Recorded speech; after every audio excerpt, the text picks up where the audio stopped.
At this time of year and this time of day, there were very few people in the park.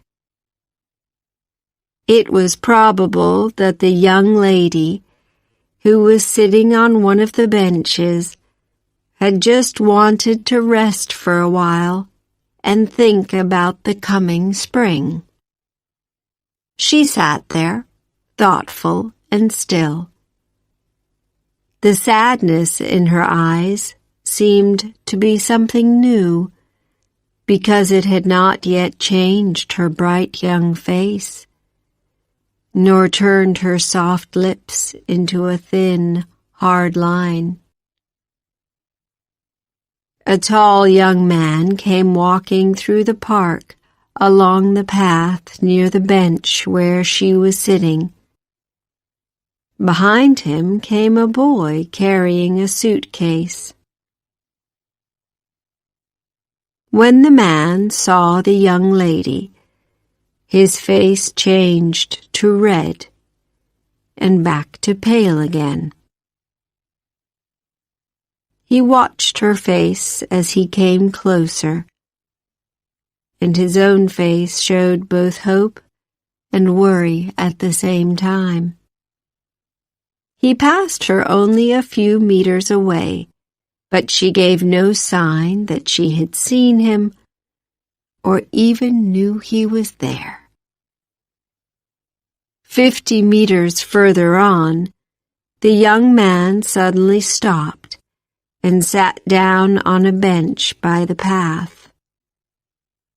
The boy dropped the suitcase and stared at him with wondering eyes.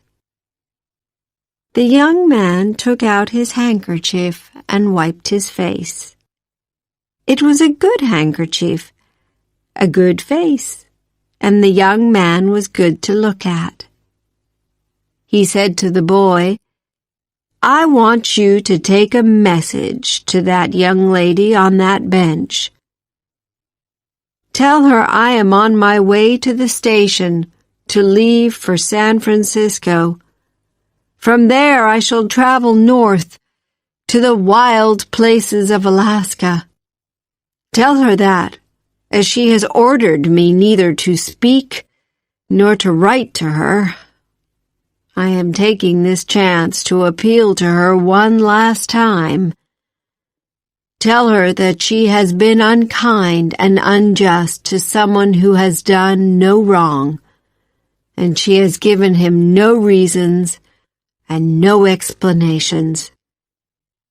Tell her that I do not believe her to be an unjust person.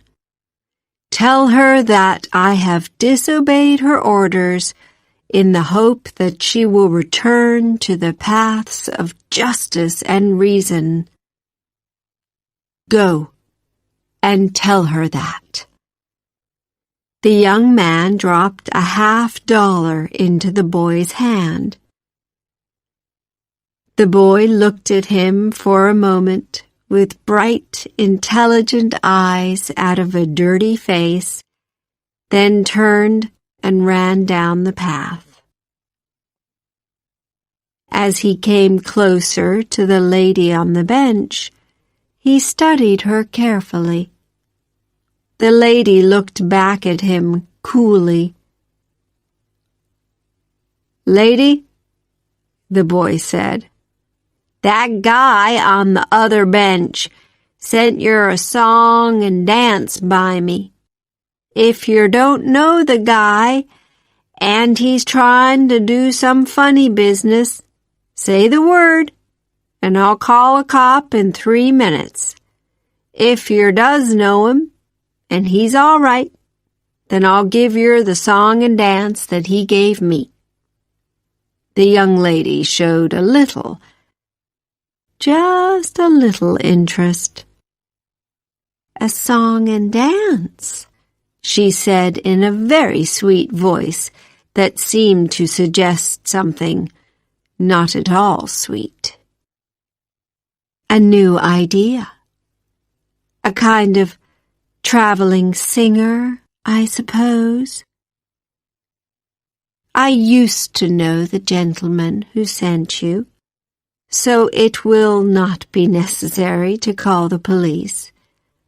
Please begin your song and dance, but do not sing too loudly. It is not really the time or the place for that kind of thing." "Aw, come on, lady," said the boy. "You know what I mean. It ain't a song and dance, really. It's a lot of hot air. He told me to tell you he's got his shirts in that case and he's moving on to Frisco. Then he's going on up to Alaska. He says you told him not to send round no more love notes nor stand around looking over the garden gate. He says you threw him out like last year's hat and never gave him no chance to argue. He says you told him to go and never said why." The interest in the young lady's eyes did not go away. Perhaps her interest was in the cleverness of the future Alaskan traveler, who had found a way to get round her orders. She fixed her eyes on an untidy-looking tree in the park and spoke to the messenger. "Tell the gentleman that he knows very well what my ideals are. He knows what they have been, and he knows what they still are. In this matter, the two most important ideals are that a person should be true and loyal. Tell him that I have studied my own heart, and I know that it can be weak as well as strong. That is why I do not wish to listen to his arguments or to hear any words from him at all. I am not unjust, and have never been unjust. But if he really wants to hear what he already knows, you may tell him this. Tell him I entered the garden room that evening from the door at the back to cut a flower for my mother. Tell him I saw him and Miss Ashburton beneath the pink oleander bush. It was a pretty picture indeed, but the juxtaposition told the whole story without the need for a single word. I left the garden room at once without the flower and with my ideals broken into 100,000 pieces. You may take that song and dance to your dancing teacher. Juxta? Help me out, lady, said the boy. Give me an easier word, will you? Juxtaposition, or if you like, closeness. The kind of closeness that can destroy an ideal in a second. At once the boy turned and ran back to the other bench. The young man's eyes questioned him hungrily. The boy's eyes shone with excitement at his new job as translator. The lady says that she knows the girls just can't stop listening when a guy comes telling stories and trying to be real nice and friendly. That's why she won't listen to no sweet words from yer. She says she caught yer in the hothouse under the flowers with your arms around a girl. She just stepped in the back to get a flower for her ma, and yer was holding this other girl real nice and close. She says it looked pretty, all right, but but it made her sick. She says you're gotta get busy and get off and get that train real quick. The young man's eyes opened wide, and his eyes lit up with a sudden thought.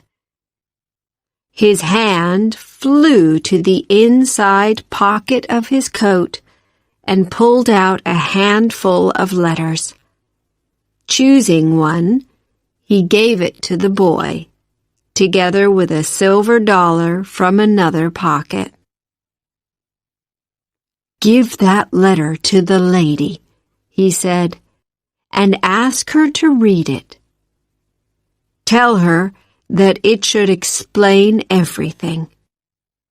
Tell her that she needs another ideal. She must learn to trust, and that trust can prevent much